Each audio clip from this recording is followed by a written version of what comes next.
Today we're going to talk about the involvement of the United States with the Samoan Islands. As the United States became more and more industrialized, you need to understand that we began to trade with all sorts of people all around the world. And that means that we needed to have ports so that we could refuel our ships as they went from place to place to sell stuff.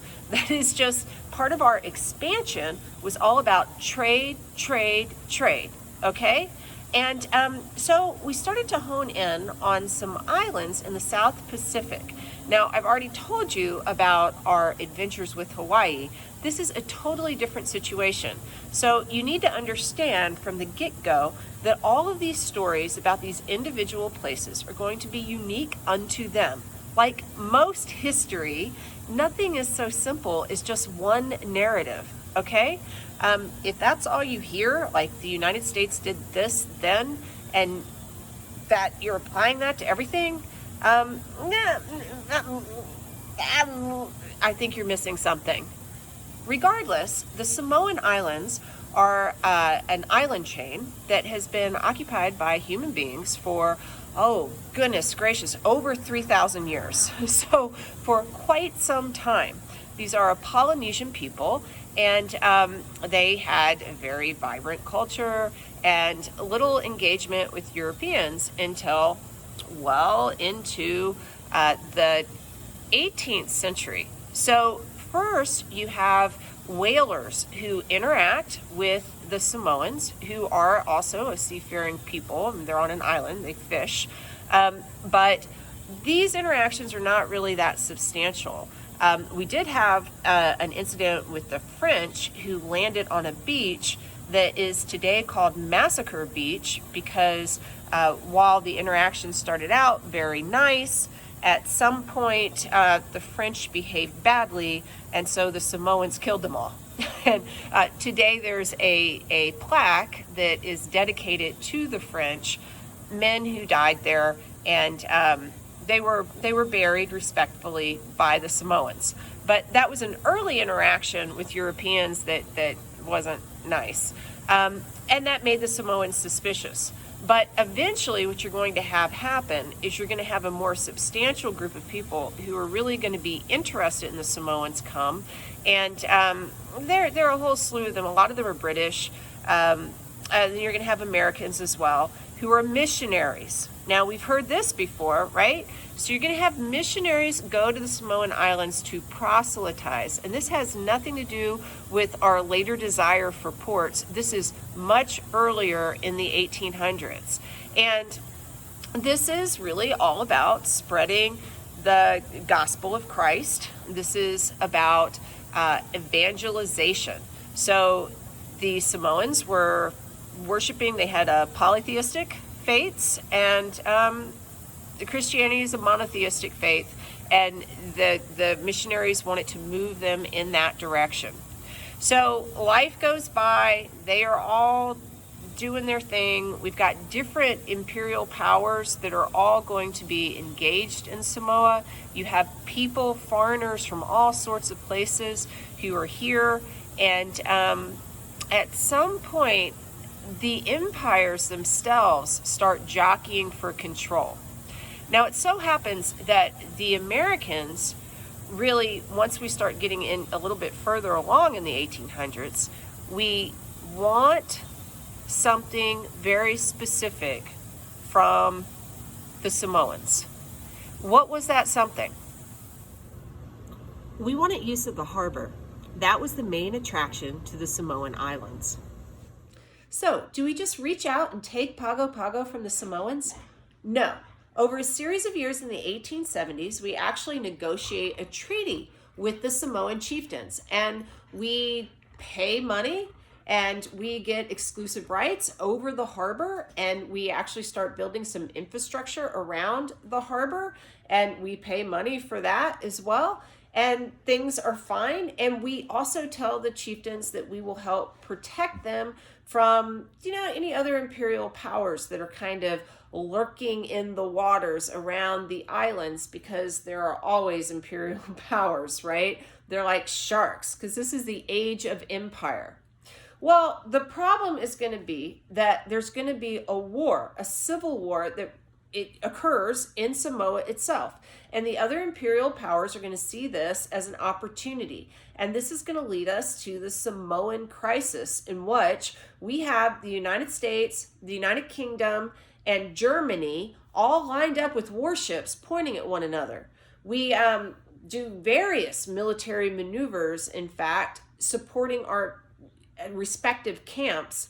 And this kind of culminates in this big event in which we're going to have a throwdown in the harbor when a typhoon comes out of nowhere. And it's in March of 1889, and it destroys some of our ships, it destroys some of their ships. And we just kind of all look at one another and go, you know what?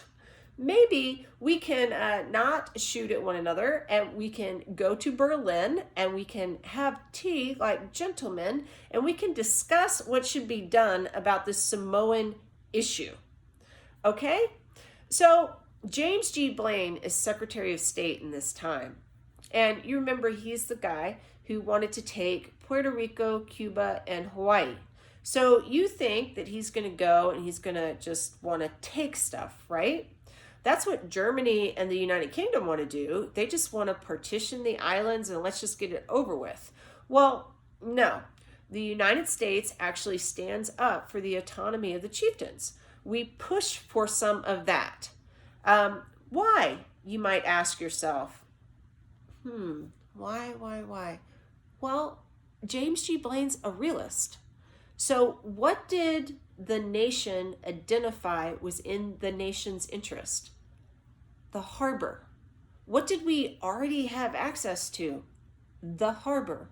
Why would we want to partition things and rule over a people who will be a colony, who might resent us, who might dislike us, who might have a revolution later?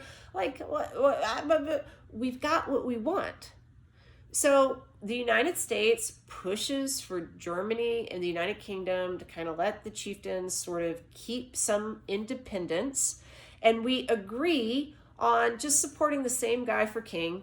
And they're still going to be fighting, but we're going to support the same guy. And we will allow one another to kind of have access to the harbors around the Samoan Islands. Unfortunately, civil war erupts again. And everything is kind of in this state of flux again, and things are not very stable. And so what happens is, after a few years, the United States, Germany, and the United Kingdom meet again. It's something called the Tripartite Convention. And here they're going to talk about approaching the Samoan Islands in a different way. The United Kingdom is going to be bought off by Germany, and they're just going to go away. They're going to get something else. And the United States and Germany are going to partition the Samoan Islands. Now, why do we engage in this? In part, it's because we still want the harbor. we want to build a naval station.